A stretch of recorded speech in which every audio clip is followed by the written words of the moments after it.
Épinglette, je vais vous expliquer, quand vous l'aurez tous en main, je vais vous expliquer la signification de notre effigie Cap-Santéenne. Depuis plusieurs générations, on a des gens très impliqués. Claude en est un exemple vivant. L'armoirie, donc l'effigie Cap-Santéenne que vous avez avec vous, s'explique de la façon suivante. Vous voyez deux traits, un bleu et un vert. Le trait bleu représente évidemment le fleuve Saint-Laurent et la rivière Jacques-Cartier, et le vert représente les terres agricoles et les terres forestières de Cap-Santé. Elles sont représentées sous deux traits de pinceau. Cap-Santé est extrêmement dédié aux arts et à la culture, et puis de refléter donc l'effigie par le biais de deux traits de pinceau est un rappel de cet amour-là pour les arts. Et vous voyez trôner au-dessus du trait vert un phare. Le phare, c'est le phare Jacques-Cartier. Alors, le phare Jacques-Cartier, pour ceux qui ne le sauraient pas, je vais vous prendre 2 minutes pour vous l'expliquer. Ici, à l'embouchure de la rivière Jacques-Cartier, en 1759, donc à l'automne 1759, vous savez que Wolfe commence à... pendant tout l'été 1759, Wolfe, là, il tourmente les Français sur le Saint-Laurent à partir de l'île d'Orléans, en prévision d'envahir la ville de Québec. Et il hésite, mais Montcalm n'est pas dupe. Et il prépare ses arrières. C'est pourquoi il a demandé à ses hommes d'élaborer un fort de campagne. Donc, c'est pas un fort en maçonnerie, c'est un fort fait en levée de terre qu'on appelle, donc creusé à la pelle, et puis utiliser des arbres qui sont autour pour créer des butons selon la même architecture qu'un fort conventionnel qui serait en maçonnerie, mais en levée de terre et en bois. Et puis, il demande donc, ce sera, le fort Jacques-Cartier sera son site de retraite, si toutefois, comme il l'écrit dans ses mémoires, ben, il n'a pas le temps d'écrire ses mémoires, pauvre Diable, il est mort avant, mais quand il écrit à ses subalternes, il leur dit, ben, en cas de désastre pour l'armée française devra se retraiter quelque part. Et le haut commandement, le ministre français de la guerre, lui, qui est plus préoccupé par ce qui se passe en Europe que ce qui se passe en Amérique du Nord, demande à Montcalm de s'assurer que les Français ne perdent le moins de territoire possible dans le cas de la perte de la ville de Québec. C'est pourquoi la rivière Jacques-Cartier, à l'époque, est très importante, parce que les Anglais ne possèdent pas encore la carte maritime, donc ils ne sont pas capables de remonter au-delà de Deschambault, et ils doivent donc emprunter des voies terrestres, dont le chemin du Roi, dans lequel le fort Jacques-Cartier va couper l'accès. Donc en 1759, tout l'été, on va élaborer le fort, et puis malheureusement, malheur est arrivé, et sur les plaines, les Français ont perdu, et l'armée française s'est réfugiée donc à Cap-Santé, au fort Jacques-Cartier, durant l'hiver 1759 jusqu'au printemps. Au printemps, on se rappellera donc la bataille de Sainte-Foy.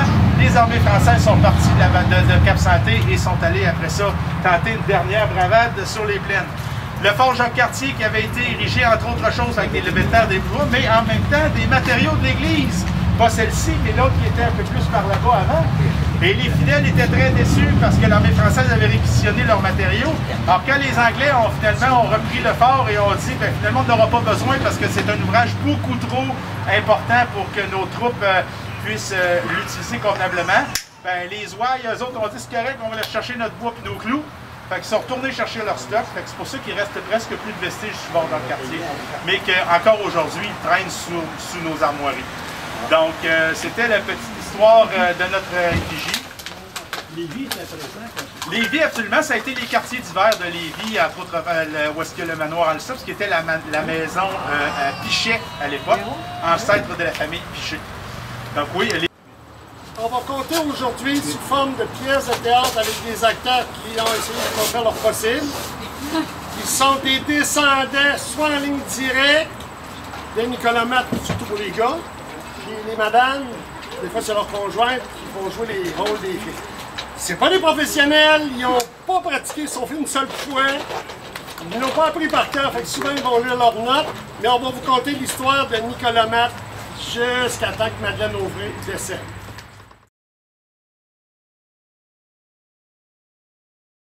C'est la guerre des religions en France. Arrive au monde Nicolas avec 2 L, qui va marier une Vasseur. OK? Fait que, puis son frère Robert va marier une Plasma.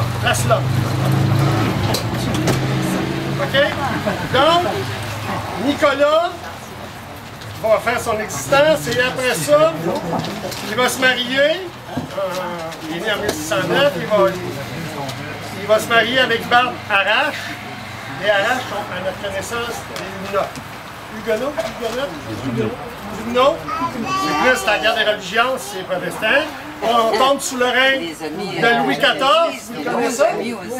La plupart connaissent tous Louis XIV. Donc Nicolas va venir à Sainte-Geneviève-en-Bray. Moi, je suis allé, une petite bourgade, toute petite, en 1636, en Normandie. Et Nicolas va faire sa jeunesse là. Puis, tout d'un coup, Nicolas décide de s'en venir. Nicolas Nappe. Il était pas jeune quand il est parti, hein? Non, il est relativement... tu sais, s'il est né en 36, il s'en vient ici vers 63, 64, 65, si on n'est pas sûr, on ne l'a pas trouvé. Vous dire qu'on va le trouver, ça me surprendrait, les papiers sont à Dieppe.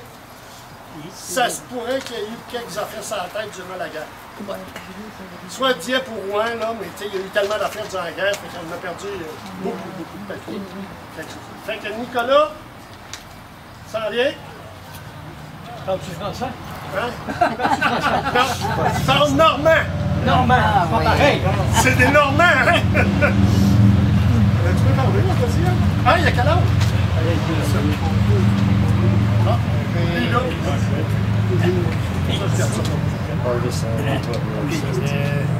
J'essaie de lire et écrire. Je traverse probablement vers 1665. J'ai 29 ans. J'aurais peut-être travaillé pour Louis Blanchard sur la rive du coin nord de la rivière Saint-Charles, ce qui deviendra la baronnie d'Orsainville appartenant à Jean Talon.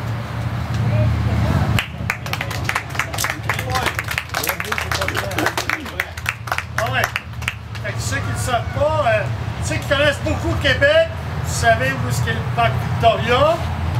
Bon, puis la bâtisse des religieuses, là, puis le poste de police, pour certains. Tout dépendant de votre fréquentation. Ben, juste à côté où est-ce qu'il y a une polyvalente, là, à l'heure actuelle, ça serait grosso modo dans ce coin-là. La bâtisse est vide, là. Ouais, c'est vrai. Mais où est-ce qu'il y a plus la polyvalente, ça veut dire du côté nord de la rivière Saint-Charles, ça serait là que Louis Blanchard aurait travaillé parce qu'il va revenir encore. Alors, bienvenue chez nous. Je sais que votre horaire est quand même serré. Oh my God.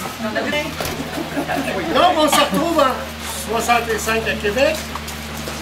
Louis Blanchard vend sa terre. Nicolas n'a plus de job. Fait qu'il décide de s'en venir à Neuville. Ben, à l'époque, c'était Dombourg, la seigneurie de Dombourg. Jean Bourdon. Si vous inversez les noms, ben, Dombourg, Beaubourg, les bourgs de l'époque, donc, c'était le seigneur de l'époque. Puis il y avait déjà des connaissances parce que, soit que c'était emmené avec eux autres, ben, Jean Dombourg, c'était un gars très influent au Ramsey. Comment on dit ça? En New-France? En Nouvelle-France. Non, il n'appelait pas ça la Nouvelle-France. En Neuve-France. En Neuve-France. En Neuve-France. En Neuve-France. Ça va lire, hein? Oui, ça va lire. Oui. Louis Blanchard vend sa terre en 1669. À qui? À Jean Talon. C'est écouté, moi. Alors, je signe un contrat en septembre 1670 pour un morceau de terre à Dombourg. À Neuville à l'époque. Vraiment, les seigneuries, c'est jusqu'en 1870. Ouais, c'est que les Britanniques Ils décident d'abolir ça. On en reviendra. Là, je vais vous dire, là, il arrive ici. Il n'y a pas de cheval. Il n'y a pas de route. Il n'y a rien. Il y a des arbres. C'est lui, là, il faut qu'il se nourrisse. Il faut qu'il habite quelque part. Fait qu'il va être obligé de faire une cabane. Ce ne sera pas de maison, c'est une cabane. Un camp, quoi. Comme nous l'avons appelé un camp. Fait qu'imaginez-vous que là, l'hiver arrive, il faut que tu te nourrisses. C'est pas moins frais à l'heure actuelle que ça. Puis les habits de l'époque, c'est pas ce qu'on a à l'heure actuelle, hein? Il faut qu'il vive ici, le monsieur. Les hivers sont froids. Puis là, il passe l'hiver. Puis il passe le printemps. Puis il sème à travers les troncs d'arbres. Tu sais, à l'époque, il semmait à travers il n'y avait pas de moyen. Hey, t'as pas de cheval, t'as pas de boule, là, t'as rien. Fait qu'il décide, ben, après ça, de faire un petit bout. Non, c'est bon. Alors, je descends en canoë à Québec pour voir arriver les filles du roi. Oh, la sortie de la semaine. C'est plutôt la sortie du mois. Hey, t'embarques un canot puis tu descends à Québec. Ça va bien. Mais quand t'en reviens, là, je sais pas si tu le sais, mais t'es contre les lumières rouges. Il y a du courant si vol, là. Un petit canot, là, puis envoie ici ton rame. La marée monte, t'en profites, mais ça ne donne pas tout le temps. Fait que, tu sais, à Québec, là. C'est pas grave, il a trouvé la fille du roi. C'est pas grave, il a trouvé la fille du roi. On vous le comptera tout à l'heure. Là, on vous laisse le temps de visiter. Regardez la place tranquillement. En bas, il reste des ruines, si on peut dire. Sinon, qui ont la patience et le courage de descendre en bas. Des moulins qu'il y avait, ça c'est le dernier. Fait qu'il y a eu plusieurs.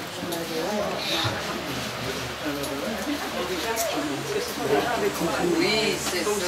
Oui.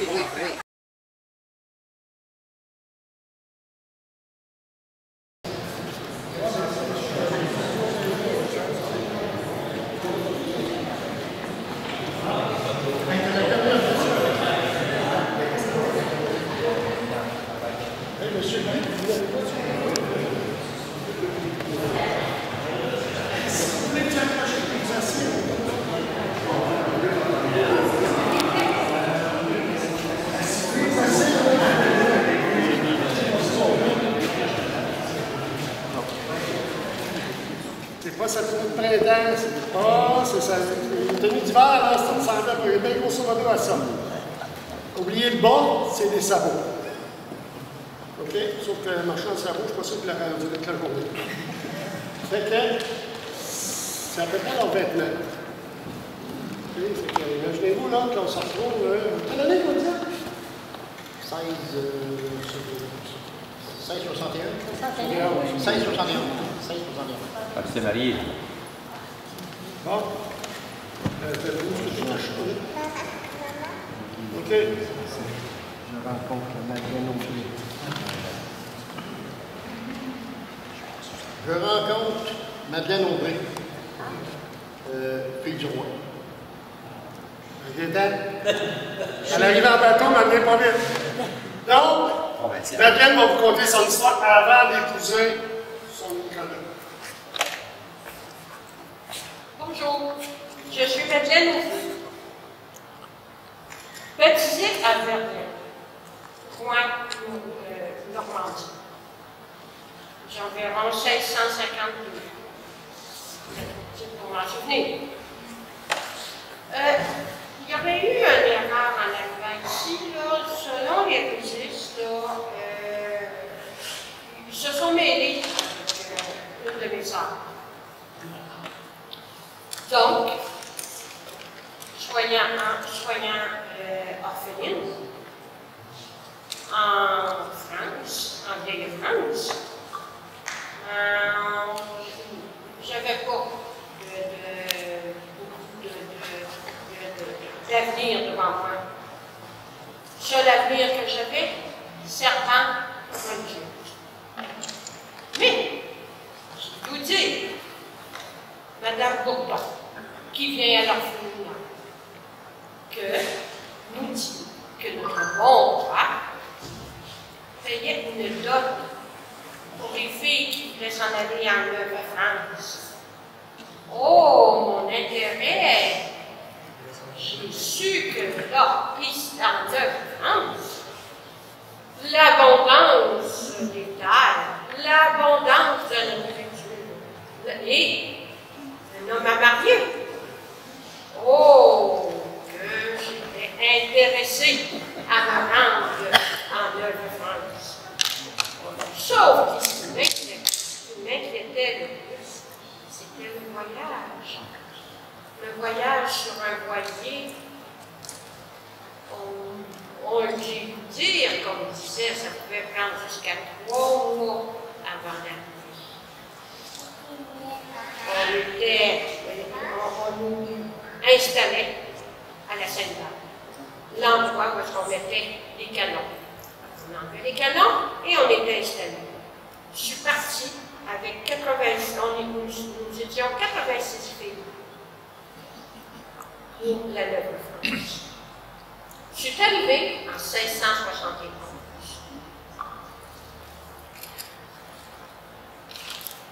J'avais comme dot les 50 livres, je crois. Et les arbres, mon petit bien à moi dans un petit coffret de 300 livres.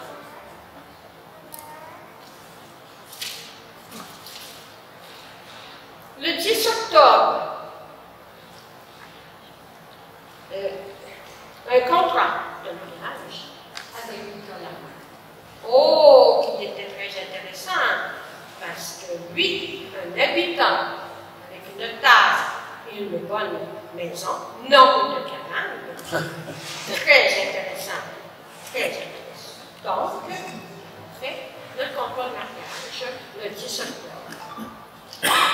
Nicolas savait signer, non moi. Est-ce qu'il savait écrire? On ne le disait pas trop fort. Peut-être. Le notaire, Becquet, nous fait notre contrat de mariage. Nous nous marions un lundi 12 octobre à Québec. Puis, nous partons pour Neuville. On s'est établi à Neuville. Très travaillant, mon Nicolas, énormément travaillant.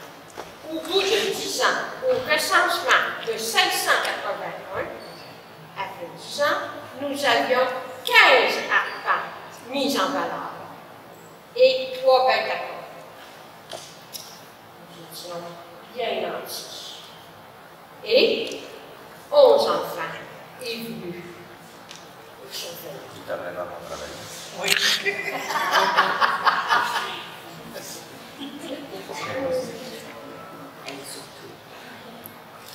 Est-ce que je commence avec les enfants? OK.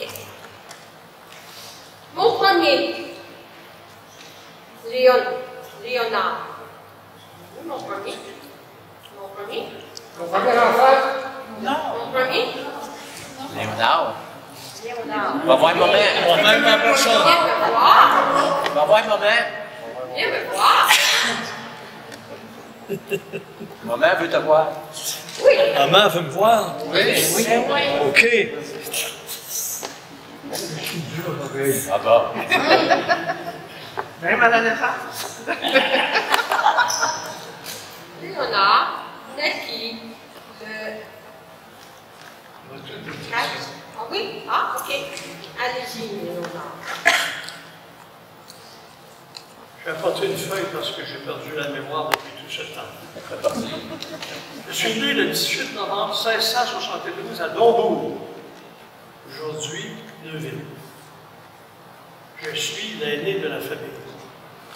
Malheureusement, je n'aurai pas l'occasion de connaître tous les autres. Le 28 novembre, j'ai été baptisé à Dombourg par le supérieur des Récollets. Ça vient de faire.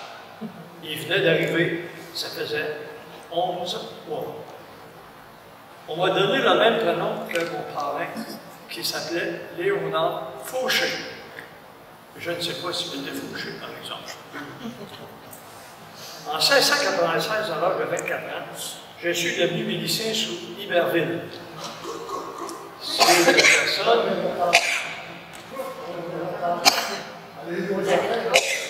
Léonard, on en rencontre plus longtemps. Parfait. Aucun Mais problème. vous pouvez rester avec moi. Oui, aucun Oui. problème. Là, parce que là, je vais présenter ma deuxième. Oui, comme vous voulez. Ma deuxième, Françoise. C'est 365.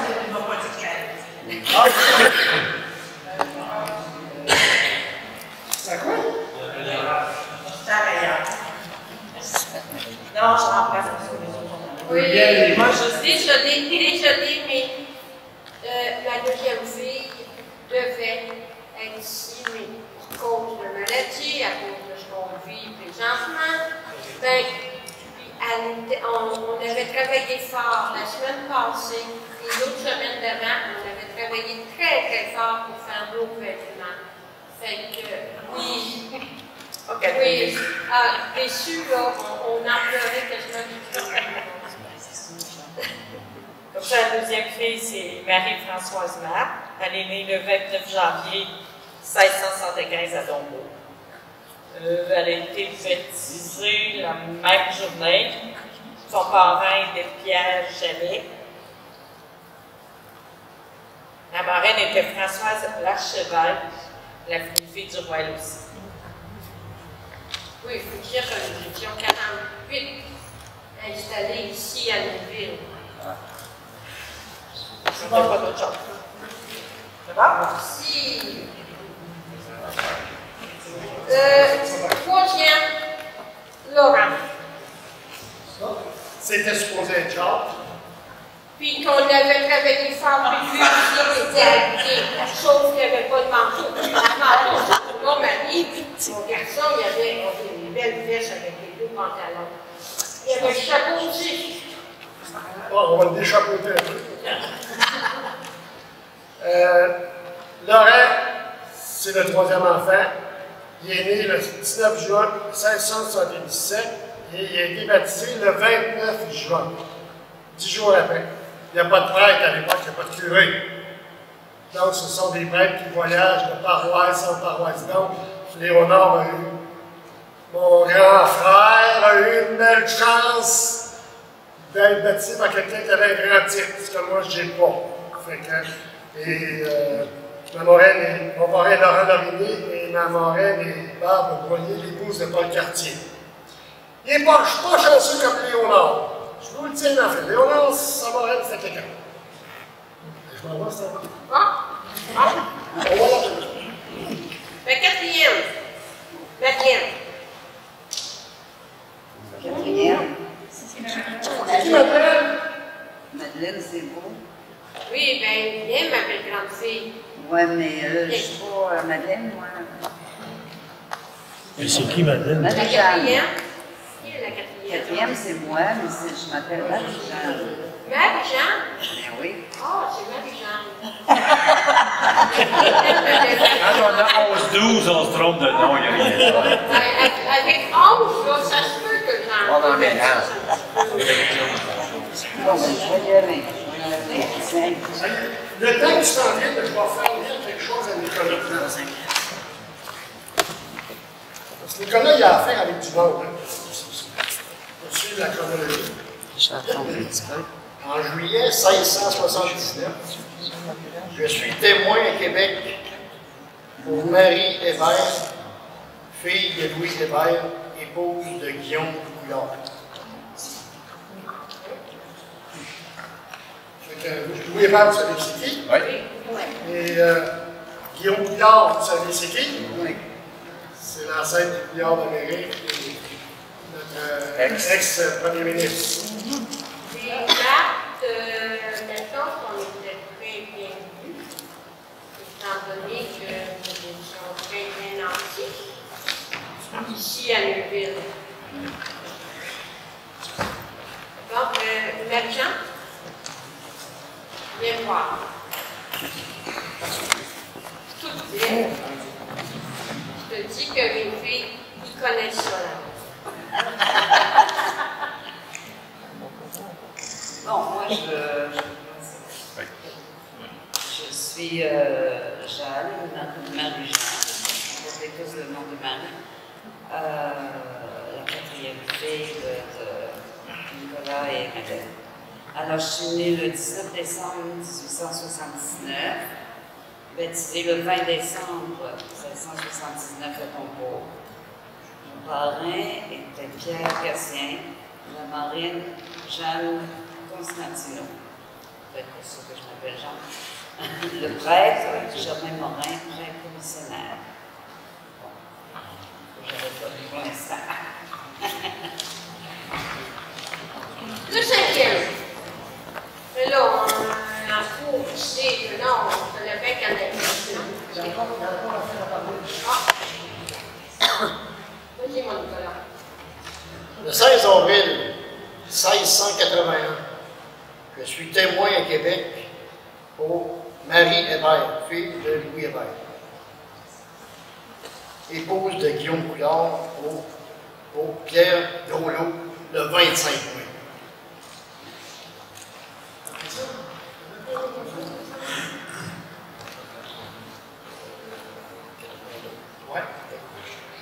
Le 26 mai 1682, je suis confirmé à Québec par Monseigneur de Laval. Ah ouais. Ah. Pas n'importe qui. Non.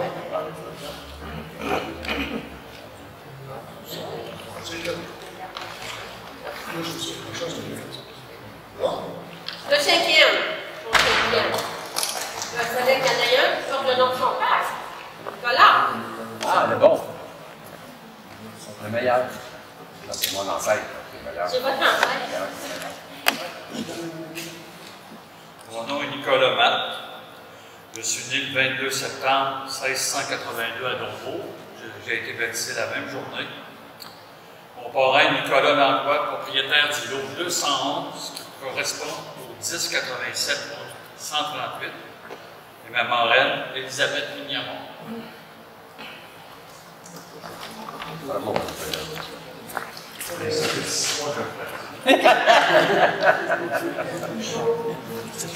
La sixième, Marie, est venue au monde le 9 février 1685.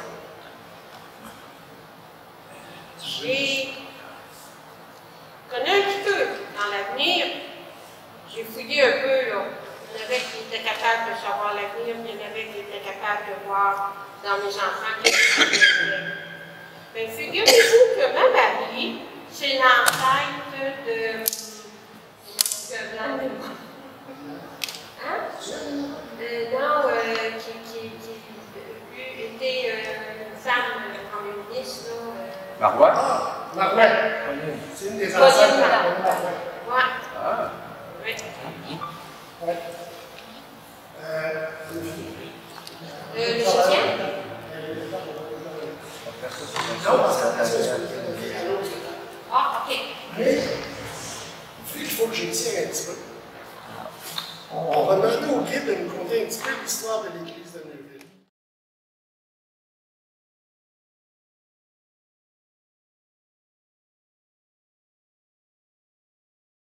La première église dans mon lieu, là, ici à Neuville, il est arrivé en 1669. C'était une toute petite église, là, chapelle, là, avec un clochon. C'était à peu près là, de l'autre côté de la rue. Et ensuite, pour l'agrandir avec les besoins, la première église a été sur les lieux ici. Elle date de 1685. C'était une petite église de pierre. Et après, ça a toujours été une question de démolir pour construire tout. Jusqu'à l'église qu'on voit ici. D'ailleurs, celle-ci a été construite, l'ancienne partie, en 1761. Et on s'est trouvé jusqu'au clocher 1854. Oui. En fait, c'était un agrandissement de curé à l'époque, avec le curé là-bas. On voulait rentrer dans l'église aussi au l'église et l'agrandir avec les besoins. Dans l'église ici, il y a trois monuments qui sont classés historiques qui sont protégés. L'orgue, le cœur, on va ici, mais on a surtout le baldaquin qui est à côté. Donc, le baldaquin, ça vaut la peine que j'en parle, là, si j'ai le temps. En fait, c'est le plus vieil ensemble, monument religieux de Nouvelle-France, qui a été construit par des artisans d'ici même et non de l'Europe, qui date de 1695. Il est entièrement en bois. Et il y a une histoire particulière. Parce qu'à l'origine, il n'était pas censé ici. En fait, il était dans l'ancienne cathédrale. Mais les années passent et au début du 18e, du siècle, il y a une grosse famine dans la ville. Et Monseigneur Saint-Marie, l'évêque dans ce temps-là, il a décidé de descendre jusqu'ici à la maison pour demander la nourriture. Il faut savoir que la Seigneurie, ici, c'était une grenier Nouvelle-France. Et, en échange de nourriture, on va recevoir le baptême. Une histoire très noble pour le baptême, qui va arriver ici en 1717 en pièces détachées et va être installé depuis restifié. Petite curiosité de podcast, à l'origine, la croix qui est en haut, en fait, c'était une statue. Et c'était le troisième statue, c'était de Jésus.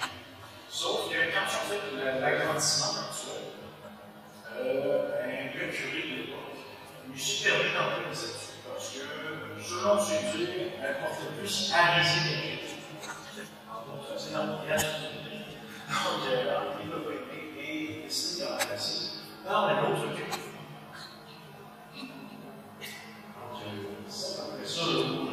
Et tes vitraux? Monte des vitraux, moi, je vais monter les vitraux, ça c'est sûr. D'ailleurs, il y a des vitraux ici, qui est un nom de la famille Plate. C'est les vitraux, là, juste à gauche. Alors, il y a l'Annonciation. Mais il y a aussi l'autre vitraux, la native. En fait, celui-ci, il y a vraiment une histoire particulière. Ça vient du nom de la famille, mais un gros nom. En fait, là, ça commence en 1928, donc un an dans cette création, avec un touriste américain qui était au Québec. Il a fait une crevaison sur le cul. Et en plus de ça, il a perdu son portefeuille. Et il va retourner aux États-Unis sans le retrouver. Par contre, M. Gaudry, un habitant de l'île, va le retrouver quelques jours plus tard. Et ce portefeuille contenait 400 $. Donc, une grosse somme pour le temps. Et il décide d'essayer de retrouver l'Américain avec les moyens de l'époque, les moyens d'Internet, et le retrouvage. Donc, il décide d'abord d'aller en parler à la seule personne à qui on se confie dans le curé. Et le curé va profiter de cette affaire. Il dit si tu tiens tant à faire une bonne action, tu peux le donner à l'Église, en fait. Avec l'argent, là, M. Gaudry va décider de donner l'argent. Et qui va servir en fait pour la construction de droite. Pourquoi tu dis que c'est le mot le plus clair? Parce que les maths, la famille maths, avaient fait un don en créé cette fois-ci à l'église pour la création de Jésus.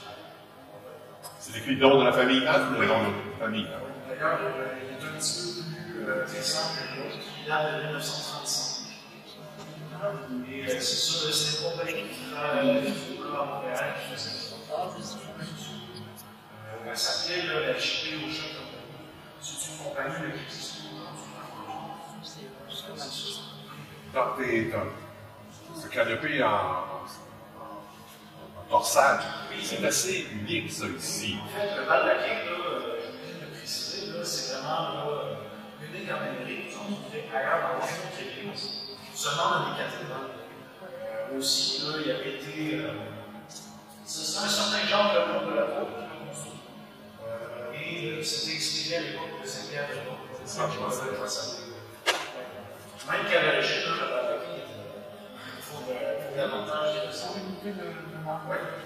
Et finalement, il a terminé les années 80 avec cette l'eau. Et maintenant, c'est quoi l'obligation de la municipalité envers ça? C'est sur la municipalité, il faut savoir qu'elle a racheté le bâtiment complet en 2007. Donc, elle a décidé d'installer la bibliothèque qui soit reprise de l'église. Et la municipalité a fait beaucoup de rénovations pour toute la nef. Et puisqu'il y a aussi des bâtiments bâtis, il y a des subventions et des subventions. D'ailleurs, le cœur, il va être développé cette sphère. Parce qu'il faut savoir que le musée classique de l'Écran, ça va monter facilement de 5 km. On va être revenu sur le cette sphère. On peut parler effectivement de qui est ici, là, surtout les amis qui sont tous pratiquement 1000 personnes. Soit Antoine Blamondon, qui c'est un grand peintre québécois du 19e siècle. C'est assez impressionnant dans le conseil de Québec de 1804 à 1895. Et il a peint pratiquement toute sa vie. Il faut savoir aussi qu'il a été le premier peintre québécois à aller faire ses études en France et en Italie. Quand ils sont donnés, il est assez prolifique. Il peint une balade de tableaux, non seulement dans les églises, mais aussi cathédrales. Lui, on disait que c'est un peintre copiste et portraitiste.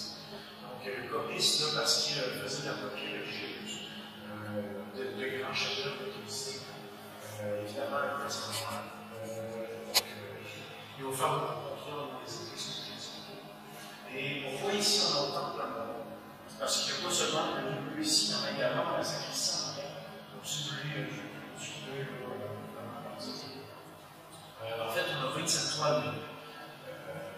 Normalement, il y a des échanges antérieurement. C'est parce que Blamondon va venir s'établir ici en Italie en 1845. Juste une petite anecdote mignonne, on peut le dire. Mais il y avait, quand il s'est marié, Nicolas, il avait 35 ans. Oh, il était vieux, ça n'a pas de bon sens. Et elle avait en bas de 20 ans. Oh, dégueulasse. Non! Oh, mais attends un peu. Pendant que tu y es, l'affaire de fille mineure, fille majeure, là, avant les années 1830-1840, c'est 25 ans et plus. En bas de ça, t'es filles mineures. Vous savez que les filles, dans ce temps-là, pour plusieurs, ça ne valait pas grand-chose. Puis après ça, ça a changé. C'est venu à 21. Puis là, c'est 18. En haut de 18, à l'heure actuelle, c'est des filles majeures, mais à l'époque, elles étaient encore mineures. On est rendu à... oui, madame, oui. La dernière. Angélique. Mère Angélique. Angélique. Elle ressemble à sa soeur. Je suis née le 22 juin 1797 à Beaumont. Je suis la petite dernière de Nicolas et de Madeleine, âgés respectivement à l'époque de 61 ans et de 43 ans. C'est la dernière. Les filles. Venez. Bravo. Jeanne, c'est qui Jeanne? Qui faisait Jeanne? C'est moi. Viens, Jeanne. Non, Jeanne a Ah.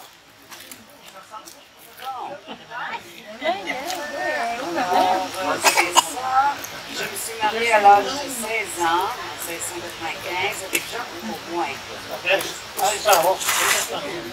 Hein? Oui, je veux déménager. Âgée de 25 ans, Jean Beaupoint. Elle déménage vers 1700 à Saint-Antoine de Tilly, parce que Jacques Beaupoint avait eu une terre de l'intendant de Nouvelle-France, Jean Talon, concédé des terres vers 1672 pour le peuplement de Nouvelle-France. Alors, dans l'histoire de Saint-Antoine de Tilly, Pierre Beaupoint fut un des 5 premiers colons y habitant au recensement de 1681. Il y a d'ailleurs une plaque commémorative érigée à cet effet en face de l'église Saint-Antoine de Paris.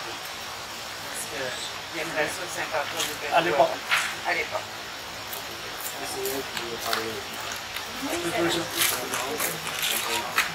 En juillet 1702, Madeleine décide à Jean Masson, le terrain de la rivière Mat, où j'avais fait construire ma maison. La partie où on est sur le Trois Moulins, là, quand on a descendu à la côte, le terrain, il fait ça de même. Une coche, là, comme ça. Et cette partie-là, c'est Madeleine qui l'a vendue. Ah, c'est elle qui signe les papiers. Nicolas n'a pas signé. Prends-moi de ça, une part. N'oubliez pas, là. 1602, Nicolas, t'as quel âge? Non. C'est elle qui est née en 35 ans. On va regarder sur nos feuilles. 67 ans. 67 ans? Oui. À l'époque, c'est pas...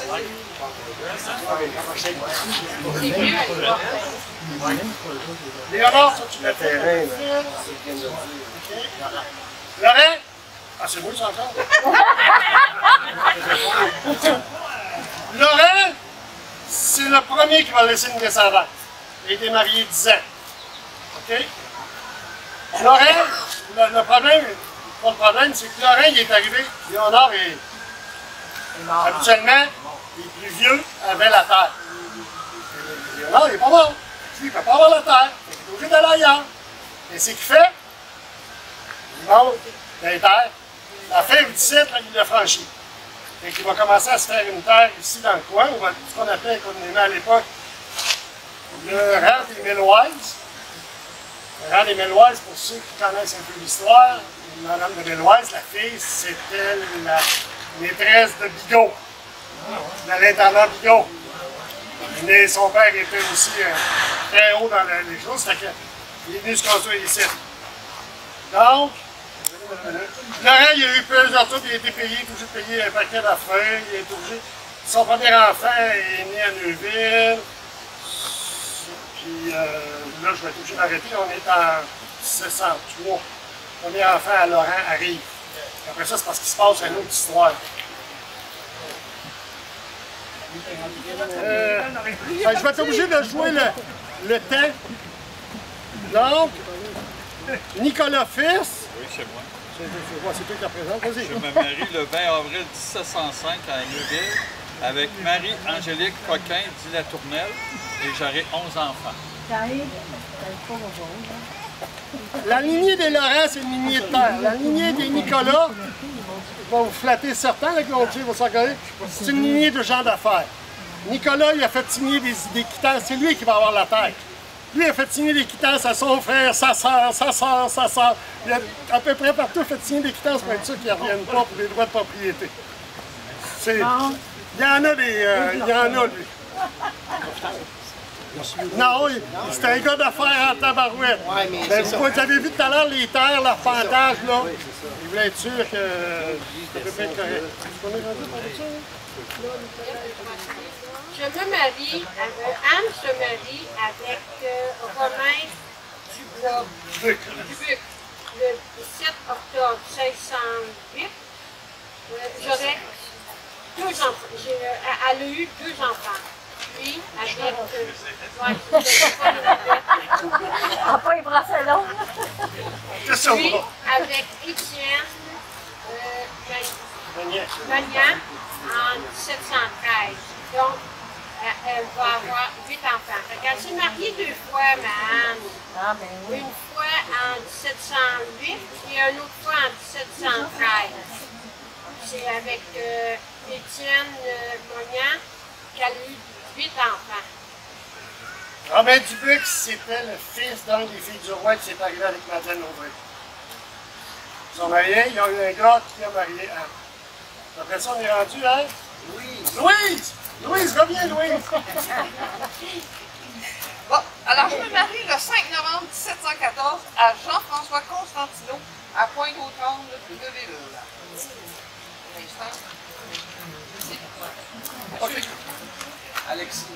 Alexis, tout à l'heure, en 1711, on saute un petit peu de coq à l'âne, vous m'excusez, là. Là, Alexis, il va développer Laurent du Baudelaire. Alexis, c'est le fils de Laurent. Il faut faire attention quand tu fais des recherches parce que souvent dans ce temps-là, ça portait à peu près souvent les mêmes noms. Fait qu'il fait ça. Angélique? Et c'est parce que là, ça arrive serré, là. Donc, le 3 octobre 1717, j'épouse Isaac Joseph Garnier-Grenier, âgé alors de 54 ans, un voisin d'en face, de l'autre côté du mont de glace. Oui, il est pas mort en nom. Ouais, mais reste ici, reste ici, c'est pas bien faux, mais en tout cas, c'est pas bien, c'est pas grave. Ouais, cache-toi derrière de moi. Alexis va se marier en février 1721 avec Françoise Carpentier. Je sais qu'il vient de s'établir ici. Anne? Anne, c'est... c'est pas moi. Anne, c'est moi. Ça, c'est toi? Non. Anne, elle a eu 8 enfants. Oh non, je décide, ok. le Nobel à Dessertes en 1721. Parfait. Voilà. Madame Louise!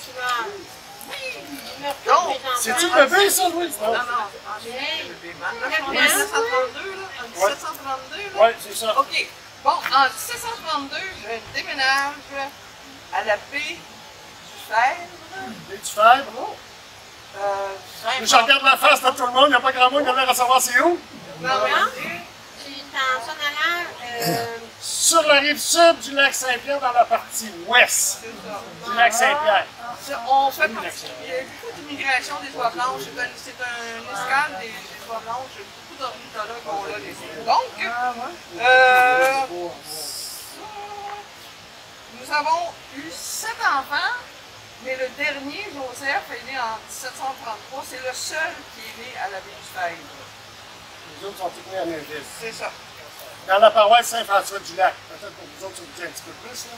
Les baies du Fèvre, là, pour ceux qui font les oiseaux, ils connaissent bien. Et là, va nous arriver un autre boom. Ici. Ah, saviez-vous que je décide à un moment donné? Je décide le 7 mai 1734. A perdu... Je vais y lire. On a un problème de distance de bras. Ouais. Je vais le mettre dans les gens. Parce que là, tu sais, je ne peux pas porter. Je sais que là... Apporte pas. Dans les interprétations des filles du roi, il n'y en avait pas de lunettes à l'époque. Fait que quand ils font leur rôle de fille du roi, parce que c'était vraiment, elle fait son rôle de fille du roi, elle fait partie de l'association, ils ne portent pas de lunettes. Donc, elle décède le 7 mai 1734. Madeleine a perdu Madeleine en 88, Léonard en 1700, Laurent en 1712, Jeanne en 1703, Jeanne en 1703, Anne en 1731 et Louise en 1734. C'est ça, elle est morte après moi. Oui. Elle est mourir avant ma mère. Oui, c'est ça. En 1734, elle est morte au mois de février. Oui. Puis elle est morte au mois de mai.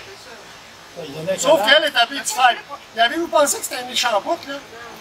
Elle l'a peut-être pas su que... Elle l'a pas su tout de suite, c'est sûr. Non, parce que dans les mariages, le mariage de Françoise, Nicolas et moi, on n'a pas pu aller au mariage à Françoise, parce que Françoise, elle s'est mariée à Québec. Puis on n'a pas été capable de se rendre, c'était en décembre. En décembre, il faisait mauvais. Fait que, vu que les chemins, il n'y avait pas vraiment de chemin, là. Le chemin de Geoffroy, là, ça fait pas des portes, là. Fait que, nous autres, ce qu'on pouvait, comment qu'on se déplaçait, on se déplaçait en bateau, en barque. Souvent, on dit, hey, embarque, puis débarque. Ben, c'est parce que, on se voyageait en barque. Fait que, il faisait pas beau, fait qu'ils n'ont pas pu aller à leur mariage. La date, exactement. Mais Madeleine est décédée à quel âge? En 1734. En 1652. Oui. Fait que ça y fait 48 plus 34. 82. Tu sais, quand ils vous disent qu'ils vont à tout bien jeunes, moi j'ai fait assez de recherche que je le sais. Est-ce qu'elle s'est remariée? Non. Non, je ne suis pas mariée. Non. Hey, moi, j'avais eu le meilleur. J'en ferais d'autres. C'est assez, là. Après 11 enfants, je n'ai plus besoin de faire des enfants, là. Avant de finir, là, je vais juste... on va revenir... C'est pas Angélique? Non, c'est Louise. Ah, Louise! On va revenir sur Louise, hein? C'est ça. Parce qu'on a oublié le truc. Oui, on a oublié que le 12 février 1734, j'autorise mon époux, Jean-François, avec l'endossement du seigneur Jean-Baptiste Joudron dit Desrosiers, à vendre la terre de Neuville, qui était adjacente à la terre de Nicolas Rapp. Et je meurs 11 jours plus tard, soit le 23 février 1734. Donc, je meurs avant mon âge. Oui. Donc, on vous a dit tout de suite, sont vivants Françoise, Nicolas, Marie, Alexis et Angélique. Des petits-enfants déjà vivants quand elle meurt, elle a déjà 67.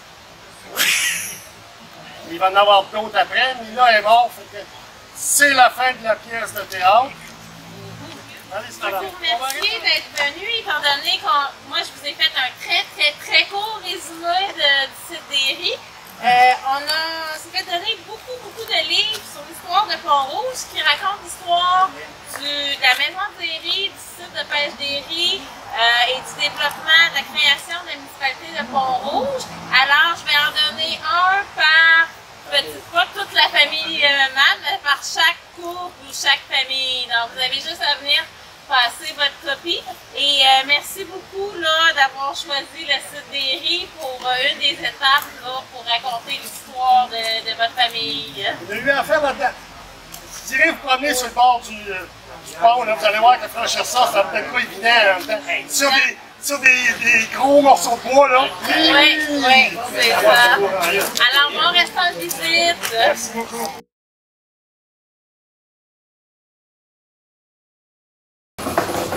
Sans pieds de l'eau? 15 pieds, 20 pieds de large? Pas 2 pieds. C'est quoi le bateau? T'es là-dessus 65 jours. Qu'est-ce que tu vas faire brosser? Oui, ça fait ça. Non, ils sont tous en calme, puis ouais. Et ça sent mauvais, parce que ça veut pas dire qu'au bout du jour, tu te laves. Les maths voyageurs. Les maths voyageurs. Donc, c'est bien souvent la gang à Alexis.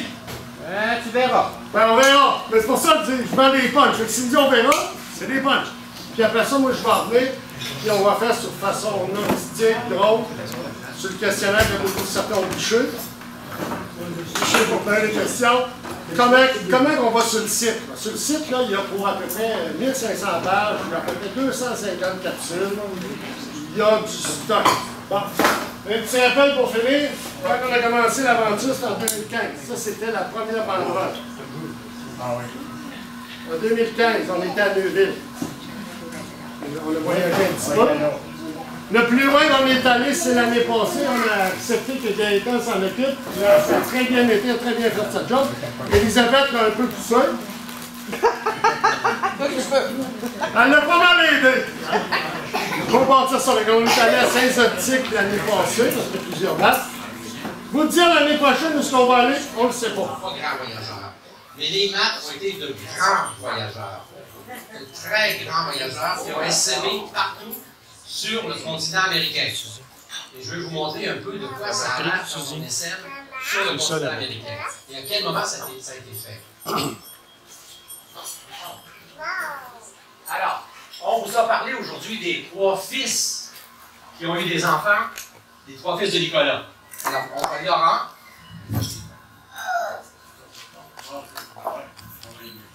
On voit ici le premier, c'est Laurent. Et dans la 7e génération, il y en a un qui s'appelait Cyprien Matt, en 1833, qui est en allé au Manitoba. Et toute sa descendance Matt, maintenant au Montana, aux États-Unis, dans l'État du Montana, toute cette descendance-là, James Edward et d'autres, sont encore des Matt. Toujours des Matt. Voyez-vous, Matt, M-A-T-T-E. L'autre, des enfants de Nicolas. Moi, de Nicolas, hein? Moi, Nicolas. Les bons Nicolas. La 6e génération, il y en a un qui s'appelait Pierre, qui a fait changer son nom, évidemment, à Peter J. Peter J, qui était là en 1856, en 1939, lui aussi au Montana. Et lui, il a fait une descendance Matt, M-A-T-T. Ils ont laissé tomber le... Et ils ont du monde au Montana, à Washington, et des non-autochtones. Mais je vais revenir ici à Michel Cyprien. Il y a un endroit où il est dans tous les grands lacs. Et il remontait tous les grands lacs. Le fleuve Saint-Laurent. On rentrait dans le lac Ontario. Puis là, on frappait quelque chose. C'est qu'on frappe au bout du lac Ontario. Les chutes Niagara. C'était difficile de les grimper en cadeau. Il fallait qu'il fasse du portage tout autour de ça pour rentrer dans le lac Erie, ensuite dans le lac Huron. Il se rend jusqu'au bout, et c'est presque été à ce moment-là aux États-Unis, à Michilimackinac, qui était aux États-Unis, juste au point du grand lac Michigan et du grand lac Erie, le Huron, et le lac supérieur qui était un petit peu en haut. C'était là où tout le monde arrêtait pour aller faire un peu de traite avec les Autochtones qui se promenaient un peu partout, qui amenaient les fourrures de bison, les fourrures d'agneau, les fourrures de castor. Lui, ce qu'il a fait, Joseph Pierre, il a reçu une commande en 1818 de l'abbé Provencher. Vous connaissez peut-être pas l'abbé Provencher parce qu'il est devenu Monseigneur Provencher, qui a été le fondateur de Saint-Boniface et de Winnipeg au Manitoba. Et un de nos ancêtres, donc un de nos cousins ancêtres, lui était un des rameurs qui a amené l'abbé Provencher jusqu'à Winnipeg, jusqu'à Saint-Boniface. Il a passé l'hiver là, avant de revenir à Montréal. Alors, juste pour dire un autre qui a été spécial, parce qu'il était avec Monseigneur Provencher, celui qui est devenu le grand découvreur de l'Ouest. Son frère, Louis-Théodore, a voyagé un petit peu en 1809, mais il était plus paresseux. Il est revenu, puis il s'est marié, il n'a pas voulu partir, tu peux comprendre. Quand les gens partaient comme voyageurs, ils travaillaient pendant 3 mois, 4 mois, pour aller jusque dans Winnipeg ou à Michilimackinac, ou dans ces coins-là. C'est pour vous dire que c'était pas très drôle, hein? C'était pas très amusant parce qu'ils passaient l'hiver là aussi. Mais là, des fois, il y avait un petit peu de jouissance dans ce milieu-là. Hein? Quand il arrivait là-bas, là, puis qu'il passait l'hiver, il se faisait aller chauffer un peu. Par des gens locaux, peut-être des jantes locales, pour pouvoir regarder au chaud. Ce qui a donné naissance à toute une nouvelle nation, qui est la nation métisse. C'est comme ça que les métis, parce que nos voyageurs se promenaient là-bas. L'hiver, ils passaient l'hiver au chaud, puis après ça, ils partaient. La plupart du temps, partaient.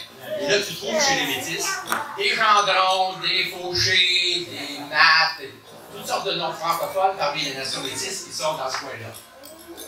Un autre grand, ça a été celui d'Alexis André-Antoine. Lui, il est allé 3 fois au Fort William, 1 fois au lac La Plume. Lui, il aimait ça partir. Il partait tous les 2 ans, il repartait, il signait un contrat, ça en avait un autre. Les intéressants ici, ceux-là, je vais vous en retenir un petit peu plus. Jean-Baptiste Joseph, qui lui, de 1764 à 1840, en 1895, il prend le bateau, je ne sais pas s'il s'est trompé, mais il prend le canot, il est dans un canot, monte jusqu'à Michilimackinac, descend le lac Michigan là, vers Chicago, c'est pas Chicago évidemment, rentre dans le Mississippi, continue dans le Mississippi jusqu'à Nouvelle-Orléans. Là, il a trouvé le temps trop long pour revenir, pour commencer et remonter arrière, il s'est marié là. Et de nos jours, vous avez la descendance de Joseph, c'est une énorme descendance de maths qui sont en Louisiane. J'en ai rencontré plusieurs. Je suis allé faire mon petit tour là-bas, j'en ai vu plusieurs. D'ailleurs, les cimetières sont pleins de maths. Hein? Regardez, il y en a plein partout. Oui, c'est vrai, pardon. Eux autres, ils l'ont gardé maths, M-A-T-T-E, sauf qu'ils le prononcent mot. Non, mot. Mot, comme dans la motte de terre. Mot, ça s'appelle des mottes. On n'est pas des maths, on est des mottes. On écrit M-A-T-T-E. Mais ça s'appelle des mottes.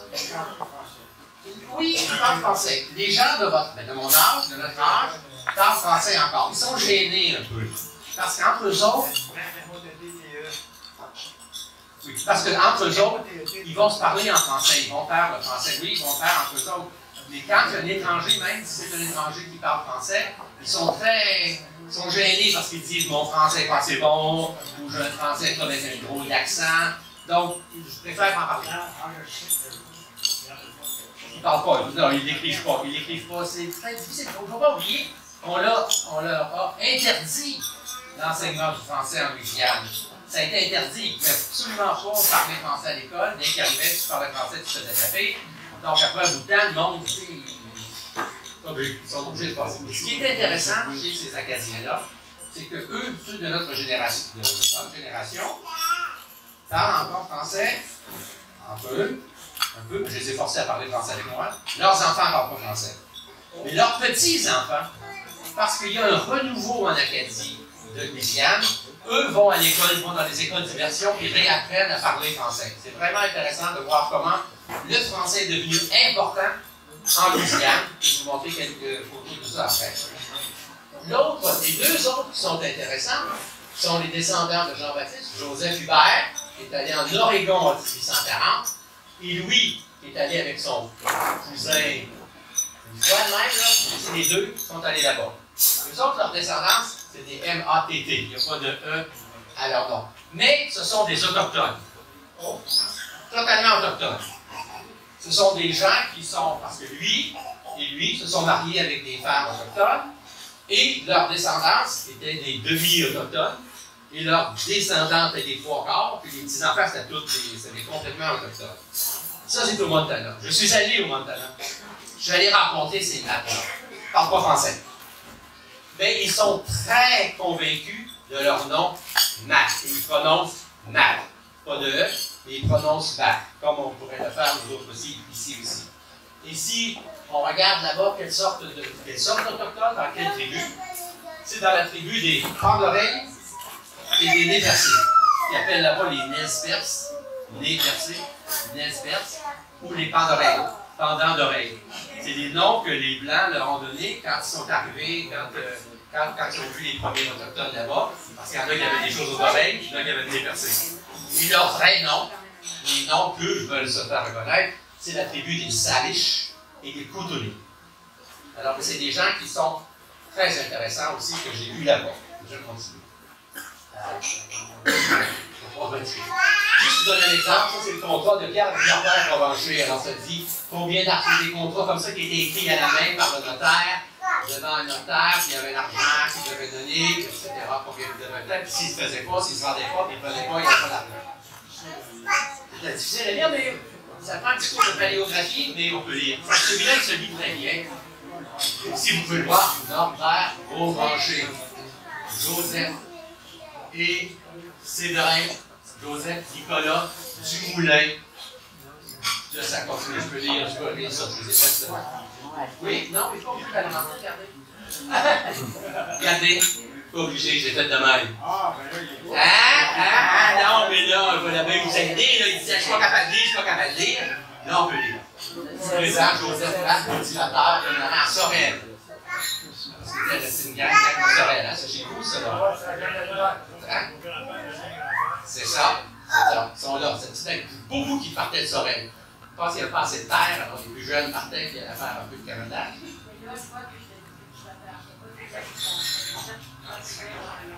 Ils étaient probablement sur la terre de leurs parents, ils étaient cultivateurs. Et quand il avait 12 enfants, le 12e, lui, il n'y avait pas grand-chose. Hein. Mon grand-père, mon arrière-grand-père, le mécanicien à bord des bateaux. Le mécanicien à bord des bateaux. Il y en a un, c'était chaud.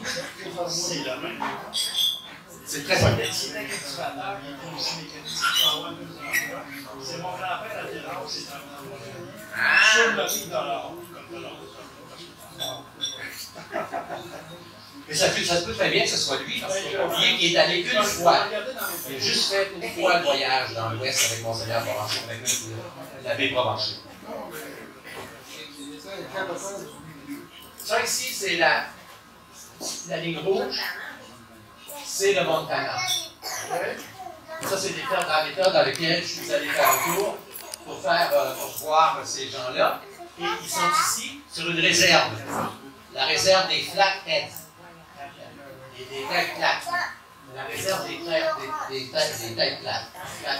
Et il y a un immense lac ici qui s'appelle le lac Flathead, qui est le plus grand lac d'eau, pas salé, à l'ouest du Mississippi. Et là, on est à côté de ces rocheuses, ça dit? Oui, dans les rocheuses, les rocheuses sont plus ici, de ce côté-là. Ça ici, c'est un début de montagne, mais c'est une vallée.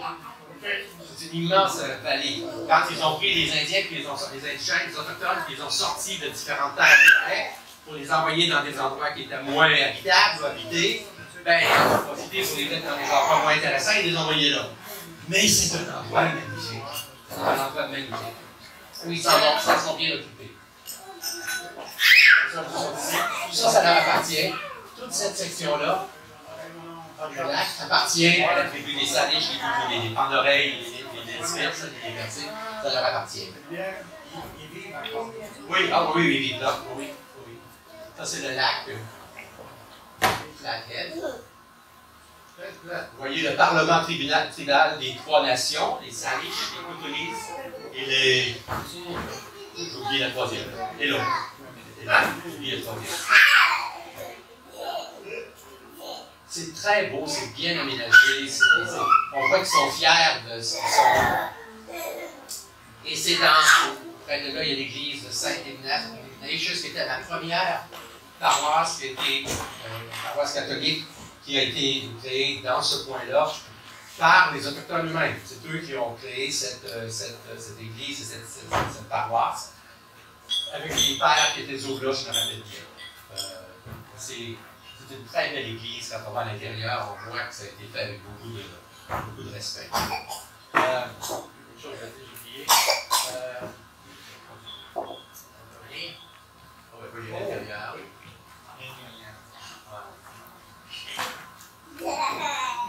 Les old-timers. Alors ça, c'est deux Matt. Ron Matt, M-A-T-T, Steve Matt. Et Guy Matt, à côté, là, M-A-T-T-E. Mais c'était au café des old-timers, les vieux de la gang, hein, old-timers, les vieux de la gang. Et c'est là qu'on est allé prendre un café, qu'on est allé manger ensemble avec eux. Et ils sont de cette tribu des Salish, la tribu des Pandorés. Oui, oui, vous allez voir que ouais, des Macs. Je voulais des Macs. Lui, il a l'air plus autochtone, voyez-vous? C'est qu'il s'appelle Pat Mac. Il est plus jeune, lui, oui, il a 40 ans, peut-être, à peu près. Et c'est son oncle, qui est le chef de la tribu, qui s'appelle Bing. Bing Mac, c'est le chef de la tribu des Salish. Il faut quand même le faire, ça s'appelle Bing Mac. Ouais, on le voit souvent sur Facebook, Pat. Pat, oui, il est souvent sur Facebook. Souvent, parce qu'il aime ça publier, puis c'est le fun d'avoir des nouvelles. Oui, puis je l'ai rencontré, il a été extrêmement gentil. Il m'a emmené partout. Ça se trouve être son arrière-grand-père, Alexander, qui a été très présent dans la. Voyez-vous, il est encore un maths, c'est son père, c'est son père, son grand-père, il était le premier à y aller. Et lui, il était né là-bas, il a vécu là-bas avec les Autochtones. Il était un Autochtone, il a marié un Autochtone aussi. On le voit là, dans son âge un peu plus avancé, avec la moustache, le Glicksam, Alexandre. Ça, c'est la vallée des Flatheads. Je ne suis pas capable, mais je pense que c'est un diaporama, pas un diaporama, c'est un film. Je ne sais pas ce que je vous montrer, je ne veux pas briser l'affaire. Mais c'est un très joli coin. Ah oui. Mais ça, c'est le lac que tu nous parlais tout à l'heure. C'est le lac que je vous parlais tout à l'heure, le lac des Flatheads. C'est une magnifique vallée entourée de montagnes. Quand vous allez encore un peu de neige sur le top des montagnes, c'est un lac immense, c'est la Flathead. Et ça, c'est un cimetière autochtone. Si vous remarquez qu'est-ce qu'il y a dans les cimetières, d'abord, quand ils sont enterrés, on leur fait, il n'y a pas de pierre tombale comme on les voit, mais vous voyez, ils mettent toutes sortes d'objets qui rappellent cette personne-là. C'est très intéressant de se promener et de voir toutes les sculptures, les bébelles, les jouets, peu importe ce qu'ils ont vu. Ça dépend quel âge, qu'est-ce que t'as?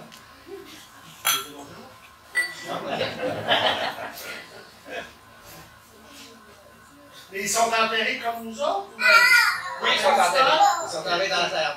À cet endroit-là, oui, parce que c'est assez haut dans les montagnes. Mais Moody Divide Mac. Et ça, c'est sa pierre tombale. Moody Divide Mac. Violette, probablement, tout comme ça.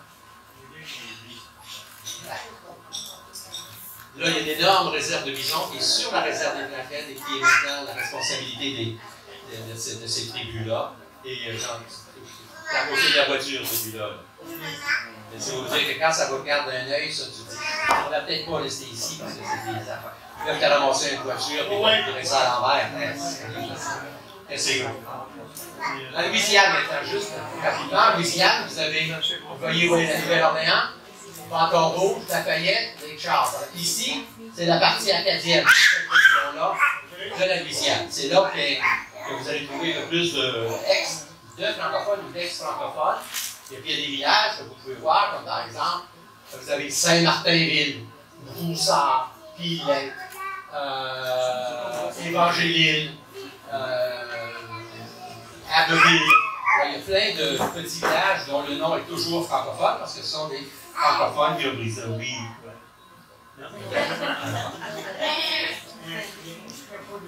Pointe à l'église. Qui s'appelle? Passer une rue? Possible, je ne sais pas. C'est très possible parce que il y a plein de noms français là-bas. Si vous regardez le nom des comtés qu'on appelle là-bas des paroisses, hein, c'est pas des. Ils disent pas comtés, ils disent paroisses. Alors vous avez Vermillon, Beauregard, Évangéline, Saint-Landry, Rapide, Avoyelles, Pointe-Coupée. Alors, tous les noms des comtés, des paroisses, on les appelle là-bas, ce sont plein de noms francophones encore parce que ce sont les Acadiens qui ont fait ça. Et les Acadiens sont arrivés là-bas en 1760. Ils sont arrivés là-bas en 1780. Parce que vous vous rappelez, les Acadiens avaient été déportés en 1755 par les Blancs anglais, là, les Britanniques. Ils avaient envoyé en France, aux États-Unis, puis une gang qui est partie de France pour retourner en Louisiane, parce qu'à ce moment-là, c'était une propriété espagnole. C'était espagnol. Puis les Espagnols se disent, comment je vais faire pour garder cette partie-là, parce que je n'ai personne là-dedans. Alors, ils ont invité bien du monde, puis les Français qui voulaient revenir pour occuper le territoire, parce qu'ils se sont dit, si on n'occupe pas le territoire, les Américains qui sont juste au bord de la côte vont venir chez nous. Alors, il y a plein d'Acadiens qui sont arrivés à Saint-Martinville. Vous avez même des rapports de la loi de la déportation pour appeler la déportation des Acadiens. Vous avez l'arrivée, on voit l'arrivée à Saint-Martinville de cette gang qui viennent d'arriver, qui arrivaient dans les bayous, là, les rivières. Vous avez là-bas, j'ai rencontré les enfants, la fille, je vous ai montré, de Lorenza et Eva Mac. On dirait plutôt Lorenza et Eva Mott. Seigneur, qui en a qui après le vite, hein? Ça s'appelle les Mott, Lorenza et Eva. Elle aussi, Eva, c'était aussi une Mac. Vous allez de loin, mais il a tous du même gars. Il était descendu à Louisiane. Si vous vous rappelez de lui. De Joseph. De Joseph. Ça, c'est Elda. Elle était très gentille. Je suis allé chez elle, elle m'a accueilli, elle m'a montré des photos, elle m'a donné un lunch, elle m'a donné un souper. Et ça, c'est son neveu, qui lui aussi est le fils de Mme Matt, sa sœur Elda. Puis ils ont été très gentils. Elle peut parler encore français. Lui, non. Puis pourtant, il s'appelle Guidry. C'est des noms francophones quand même, là. Puis lui, il ne peut pas. Mais elle pouvait encore. Ça, c'est Alan Matt. On est allé dans un restaurant manger. Le propriétaire et lui et moi, on s'est parlé en français. Alan, il communique souvent sur Facebook. Oui. C'en est un. Alan B.H.J.O.D. Naissant, Alan. Oui. John. C'est lui. Ah, c'est John, c'est ça. C'est John. Regardez comme ça se ressemble, ces deux-là. Les cousins Matt, hein, ça se ressemble. C'est le chêne d'Évangéline à Saint-Martinville. Oui, ça, c'est la. Vous savez, quand il parle d'Évangéline, vous vous rappelez Évangéline, la chanson Évangéline, ils sont chum, qui a un peu qui est mort dans ses bras. Ils disent que c'est sous ce chêne-là qu'Évangéline aurait retrouvé son ex. En fait, c'est une chum qu'elle avait perdu et qui est mort dans ses bras. C'est à cet endroit-là. Même c'est là qu'ils prétendent. Je n'ai pas dit que c'était la vérité. Hein. De toute façon, ce n'est pas si Évangéline, c'est vrai.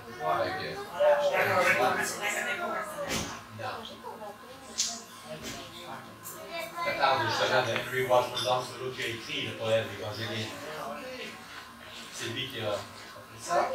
Le cimetière. Là, tu parlais de cimetière tout à l'heure. Là, en Louisiane, parce que l'eau est juste à comme un pied en dessous. Si tu creuses, il n'y a pas de sous-sol dans les maisons dans cette péninsule-là, parce que si tu creuses, tu tombes dans l'eau. Tu vas avoir les pieds, c'est ça, tu as les pieds dans l'eau. Alors, on ne va pas enterrer les morts, parce que si tu enterres les morts, la tombe va pas remonter. Alors, plutôt que de les enterrer, ils mettent ça sur une pierre, sur une tombe, ils tombent au-dessus de la terre. Alors, c'est pour ça que vous voyez partout les terres. Ici, c'est un mat, et là aussi, c'est un mat. On voit les photos à ce moment-là.